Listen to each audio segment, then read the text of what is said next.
Hello, BookTube. I have a little mail for you. It seems to me, if I remember correctly, that we did not do mail yesterday. That's bad, right? We should never have a day where we miss the mail. Mail comes here in massive amounts every day, and it's fun to go through it with people who are bookish and who might be interested in it. So I'll try to mend my ways. So we have no boxes, but we have a bunch of envelopes. So let's just see what we have here. Let's see what this first one is. Oh my. Okay. Well, this is going to be a subcategory, another subcategory for 2019. I started off the year noticing that I was getting swamped with historical fiction, and that has stayed true. But another trend that has crept up behind the whole time we've been doing books in 2019 is World War II keyhole histories. Little histories about small topics set against the larger backdrop of World War II. We've seen how many of them since January? Probably 30.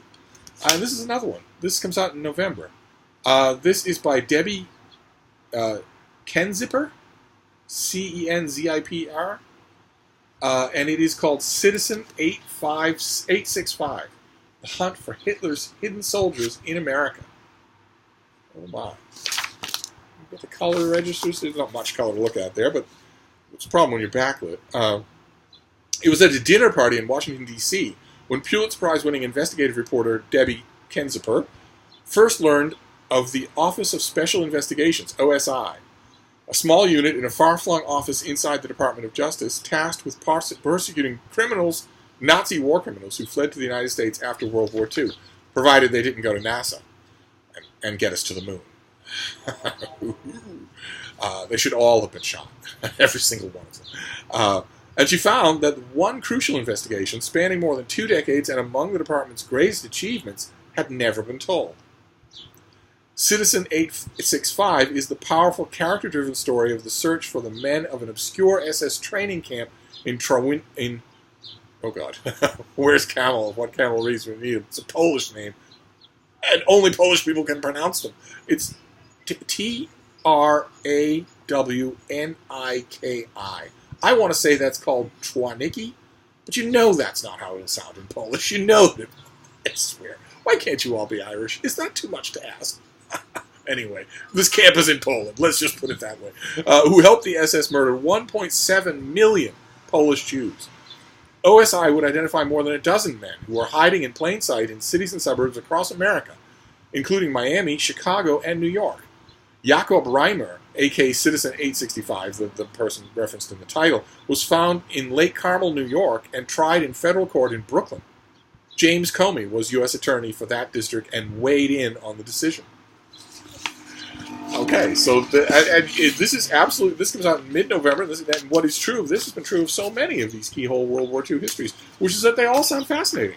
So I'm not complaining in any way. I'm on board for all of it. Great. All right. So let's see this next one here. It feels like a finished copy. So let's see if that's the case and if it's anything that we really want. A finished copy that we really want. Sorry that you don't have Frida up on the back of the couch. She's actually laying on top of my foot here on the couch, and she's sound asleep. And I'm worried that if I turn the laptop so that you can see her, it will wake her up. And my talking doesn't wake her up because I talk all the time, so she has learned to turn me out. But the movement of the camera, the movement of the laptop probably would wake her up, and I don't want to do that. But you get plenty of the beam. You should be concentrating on me anyway. Okay, so this next one is a thriller. It's a thriller. It is, let's see, it's coming out in early September, and it's by Sarah Lotz, L-O-T-Z, and it's called Missing Person. So we have a boring U.S. cover and a boring title. Let's see if maybe the book isn't boring. In 2014, Stephen King raved that Sarah Lotz's novel The Three was hard to put down and vastly entertaining. And for once, today, this particular day in American history, the novelist Stephen King is not my least favorite person named Stephen King. That would go to an Iowa representative in Congress named Steve King, who recently defended a draconian, horribly barbaric abortion law by defending rape and pillage, by saying Where would the human race be if not for rape and pillage? You can't make an abortion law that says that the young woman is allowed to have an abortion if she's raped, because where would we all be without rape? And he's still in Congress. As of today, he's still in Congress. Just unbelievable. It's unbelievable to me, even that 2019's rabid, absolutely, thoroughly evil version of the Republican Party wouldn't drum this guy out of Congress immediately. And they could. They could get him out of Congress immediately. I can't imagine what they're thinking, letting the sun go down on a comment like that and have the members still be in Congress tomorrow. That just mystifies me. So this Stephen King gets a break. But let's see here. So what is this book? Reclusive Irish bookseller Sean Ryan has always believed that his Uncle Teddy died in a car accident in the mid-90s. Then he learns the truth. Teddy fled the Catholic, deeply conservative County Wicklow, Ireland for New York 20 years ago, and Sean's family are refusing to reveal why they lied about his death. Despite pressure to leave it alone, Sean attempts to track Teddy down. He finds no sign of him in New York or anywhere else until he's contacted by Chris Guzman, a woman who runs a website dedicated to matching missing person cases with unidentified bodies. Chris and her team of cold case obsessives have connected Teddy with the notorious boy in dress case, believed to be one of a series of gay men murdered by the same killer. But who are these cold case fanatics, and how do they know so much about a case that has stumped the police for decades? Did we already see this? It's ringing a bell. I can never tell, because I read about books all day long. I patrol forthcoming sites, I patrol publisher sites, I hear from publicists, so the line blurs as to whether or not we've ever heard of this. But this comes out on the 3rd of September, and it sounds good. So I guess this will be coming right up. So I'll give this a look fairly soon, because September's right around the corner. So it's depressing to say that, but it's true. All right, so let's move on here. Let's see what this next one is. Oh no! All right. Okay, this isn't a double, but that's okay. This was really good. I really enjoyed it. This is due in early September, I believe. Or maybe late August. Yeah, August 20th. Okay, this is the new Philippa Gregory, Tidelands. Very nice, sedate cover type thing. Very good choice for cover. You've heard about this already, but just in case you don't remember, let me give you a brief thing. This is not Tudor history. She's moved a little bit forward in time. This is Midsummer Eve, 1648, and England is in the grip of a civil war between a renegade king and a rebellious parliament. The struggle reaches every corner of the kingdom, even to the remote tidelands, the marshy landscape of the south coast. Eleanor, a descendant of wise women, trapped in poverty and superstition, waits in the graveyard under a full moon for a ghost who will declare her free from her abusive husband. Instead, she meets James, a young man on the run, and shows him the secret ways across the treacherous marsh, not knowing she is leading disaster into the heart of her life. And I read this and really liked it. I thought it was really good. In fact, I don't know Philippa Gregory at all, but I got a distinct sense during parts of this book that it was refreshing for her to do as well. It breathed with a little bit more bounce than some of her recent novels have had into my ear. So I recommend it. Get it from your library, or if you're a Philippa Gregory fan, this is not going to disappoint you, even though it's not Tudor fiction. All right, so let's move on. Let's see what we have here. It's a big fat thing from Harvard University Press. Oh my God. Okay. All right. Oh, those folks at Harvard. They're so brainy. Oh God. All right, well, this thing is huge. What is this? It's 800 pages long. Good. All right, so this is by Eugene Macarer, and it is The Enchantments of Mammon, How Capitalism Became the Religion of Modernity. Boom! Look at the size of this thing. Good Lord. Capitalism did not replace religion. It became one. It made money its deity and worshippers for all of us. And this author is an esteemed professor of humanities at Villanova University, reveals how the idea of wealth ensnared us, perverting our sacred way of being in the world. When it comes to understanding the world's dominant economic system, even socialists and Wall Street wolves can agree capitalism is rational. For centuries, capitalism has been understood as part of the, quote, disenchantment of the world, stripping material objects and social relations of mystery and sacredness. If the newest iPhone is not sacred, I don't know what is. With keen insight, dazzling prose, and cross-discipline synthesis, the author takes aim at such conventional wisdom. Capitalism, he argues, is full of sacrament, acknowledged or not. First flowering in the fields and factories of England, capitalist enchantment was brought to America by Puritans and evangelicals whose doctrine left ample room for industry and profit. Later, the corporation was mystically animated with human personhood to build a heavenly city of mechanized production. By the 21st century, capitalism was thoroughly enchanted by the neoliberal deification of, quote, the market. Okay, I think a certain book is headed straight for David Murphy. All right, so this comes out in November. Gives him plenty of time to read this 800-page monster and weigh in on it. Better by far that he has it than I do. But there you go. The Enchantment of Mammon.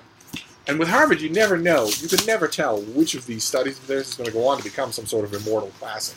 You can never tell. It happens regularly with them. All right, let's move on. Now we have 2 white cardboard envelopes, and then we'll be done. All right, we've already seen this book. This is a double. Great, glad to have it. Very glad to have it. This comes out in late August, and this is Human Relations and Other Difficulties by Mary K. Wilmers, the editor of the London Review of Books, one of the founding editors of the London Review of Books. This is a collection of her occasional prose for the London Review of Books. She has always been a delight. She is one of those authors, when she's in a table of contents anywhere, she's the reason enough to buy that venue, whatever it is, even if you don't usually buy it. And here is A Joyous Thing, a collection of her essays. So wonderful. It's a second copy for me, but that's all right. And then, the bean is awake. Okay, let's see if this bothers her. There she is. See? There's my foot. And there's the bean. For a size comparison. She's feeling very sedate today. We went on a long walk. That might have something to do with it.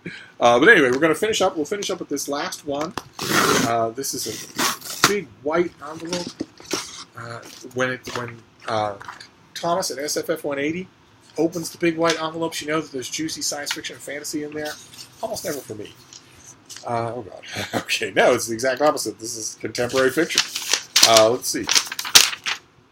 Okay, this is a book for next year, so I don't have to worry about it right away. But this is The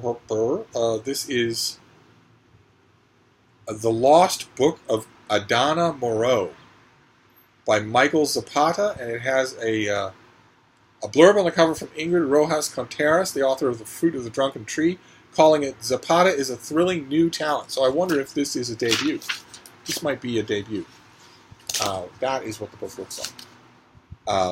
The Lost Book of Donna Murrow. That's the name of the thing. Comes out in February. Let's see here. This book begins in 1916 with the death of Adonna's parents, peasant Gavileros, at the hands of American Marines. She flees first to Santo Domingo and then to New Orleans, where she marries a pirate. They have a son, Maxwell, prone to long, wandering walks at an early age, but she notices he stays still with a book in front of him. Okay, so he's prone to long, wandering walks, but she notices that when he's reading, he sits still. Okay. And she writes her own science fiction hit, Lost City, successful enough to demand a follow-up. It is this manuscript, A Model Earth, that she and Maxwell destroy shortly before Adonna's death. Okay. I have lost my way here in this description. We're only one sentence in. Let's start again. I don't know who wrote that book. This novel begins in 1916 with the death of Adonna's parents. She flees from Santo Domingo, first to Santo Domingo and then to New Orleans, where she marries a pirate. They have a son whose name is Maxwell.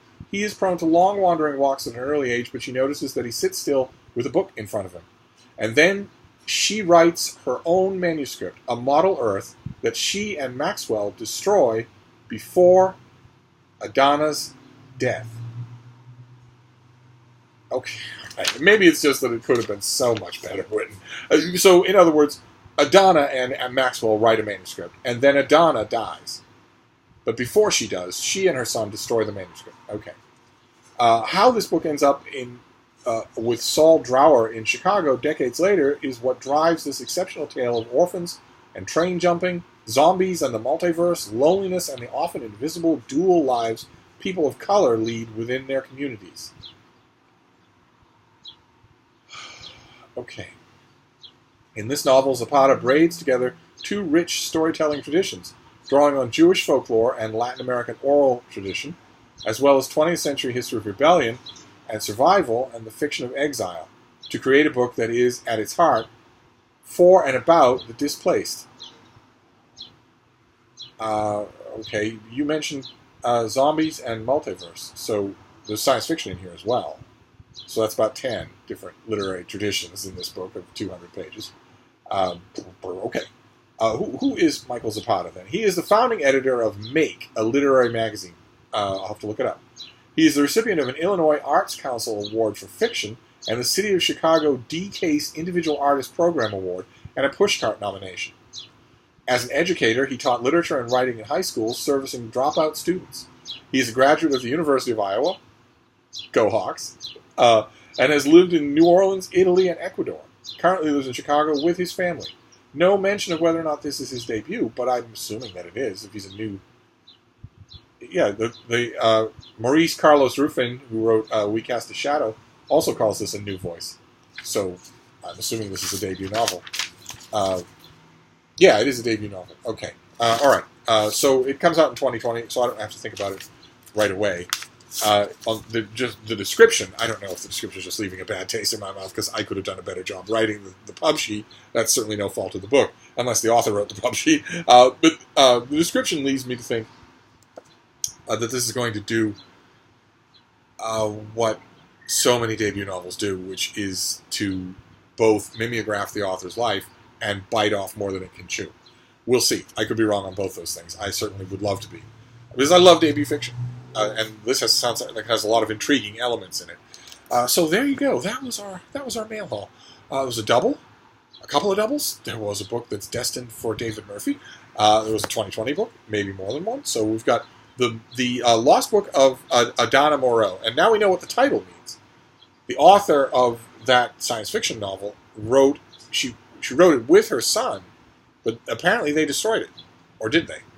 That's the Lost Book of Donna Murrow.